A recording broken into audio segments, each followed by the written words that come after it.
Hingga hari ke-9 pencarian, tim SAR gabungan masih mencari 15 penumpang KM Ladang Pertiwi 2 yang belum ditemukan. Pencarian masih difokuskan di sekitar lokasi kapal tenggelam, meski kini daerah pencarian terus diperluas. Apalagi kapal naas tersebut sudah tenggelam lebih dari sepekan. Tim gabungan sejauh ini sudah menemukan 35 penumpang, 4 diantaranya dalam kondisi meninggal dunia.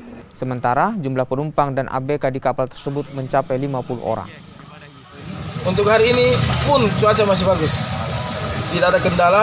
Hingga pencarian hari ke-9 ini belum ada kendala. Semuanya cuaca bagus, kemudian gelombang juga tidak begitu signifikan, itu 0 hingga 0,5 meter tinggiannya, tidak terlalu mempengaruhi dalam pelaksanaan pencarian. Maka pencarian korban ini dihentikan Pak pukul berapa? Ya, besok dihentikan, hari ini sementara dihentikan pada pukul 18.00 hari ini dan besok itu adalah hari terakhir pencarian kita selama diperpanjang mulai dari kemarin, berarti 3 hari hingga besok jam 12 siang kami tutup operasi.